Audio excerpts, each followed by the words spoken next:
Every place has a story. Some are told, some are buried,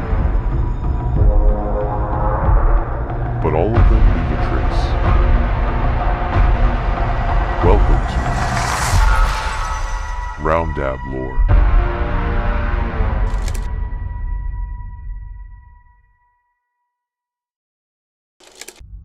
In the heart of Manchester, hidden between rows of grey brick townhouses, stood an aging flat with windows that seemed to stare out like blind eyes. 4 years, the third-floor unit had remained untouched, its door sealed shut since the disappearance of its last tenant in 2002, an event locals whispered about but never truly understood. 21 years later, Emily, Maya, Liam, and Daniel, a group of university friends from different corners of the world, had just moved in, excited by the affordable rent and central location. They didn't know about the history. No one told them. The landlord never mentioned the missing girl.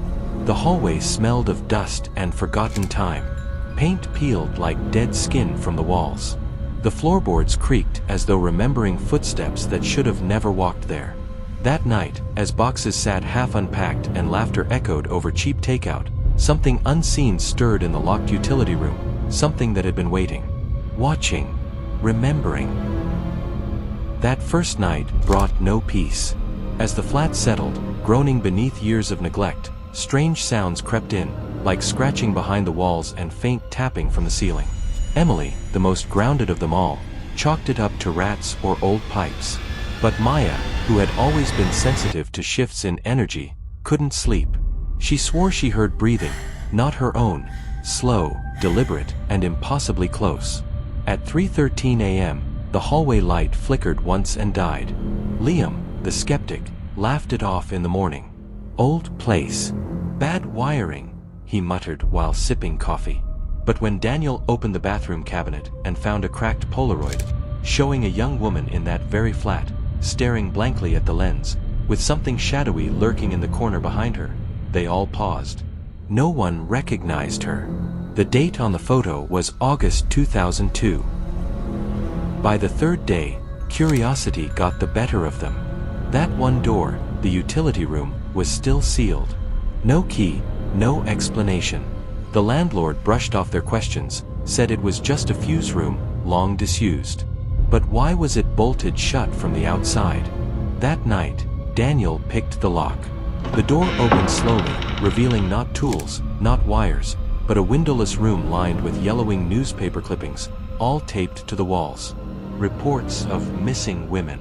Dates. Photos. Each one vanished from this very building. One clipping bore a name, Olivia Rowe, 22, last seen August 18, 2002. Same date as the Polaroid.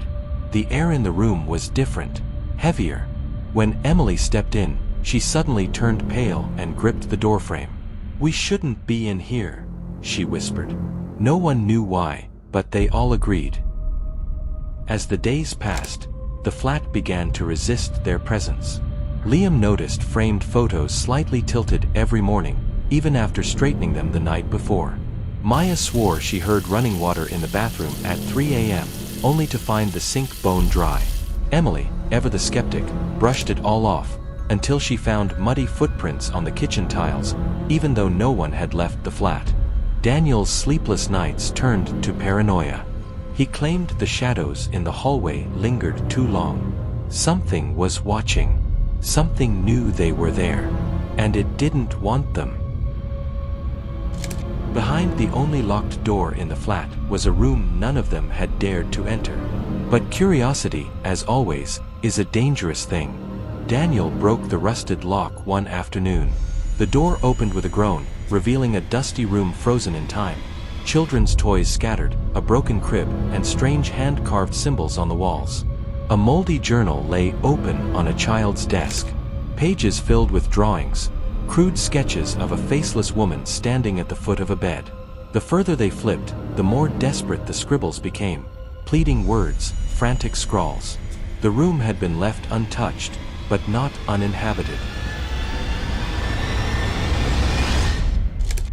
That night, Liam found something beneath the floorboards, a crumpled note written in frantic handwriting. It was a warning. Rules. Do not stay in the flat past midnight. Do not sleep in the nursery. Do not look into the mirror after 2 a.m. They laughed at first. But then, the old mirror in the hallway cracked without warning. No one had touched it. At exactly 2:06 a.m. From then on, the flat was alive. Lights turned on when no one was home. The TV played static in the middle of the night. The walls began to breathe. Maya woke up to scratching sounds, like nails dragging across plaster. The sounds weren't in the walls. They were the walls.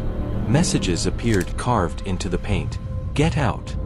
Don't let her out. The group became divided. Liam wanted to leave. Daniel insisted they stay. Emily said the symbols matched old pagan warding signs. And Maya, she had started humming in her sleep. A song none of them knew, but all began to recognize. Something was getting through, and it was using them. They tried to research the flat's history, but records were missing. Neighbors wouldn't speak.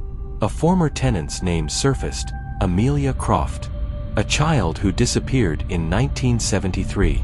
No official report. No photos.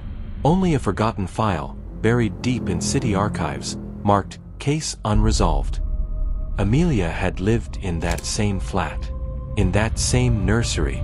The journal they'd found? It was hers. And she wasn't gone. Not completely. That night, the boundary between the real and the unseen finally broke. It began with Maya walking barefoot to the nursery, eyes closed, humming that same eerie tune. She stood at the doorway, unmoving. Liam pulled her back, but behind the crib, they saw her. Not Maya, but someone smaller. Dressed in nightclothes decades out of date, her hair tangled, her face a blur like a distorted photograph. She stared, not at them, but through them. Amelia. The air dropped. Frost crawled along the windows. Liam turned to speak, but no sound came from his mouth. It was as if the flat itself had swallowed their voices. The veil had lifted, and it was too late to pretend they were alone. They tried to flee, bags packed, car keys in hand, but the front door wouldn't budge. Not locked, just gone. Where the door had been was now just wall. Liam screamed into nothingness.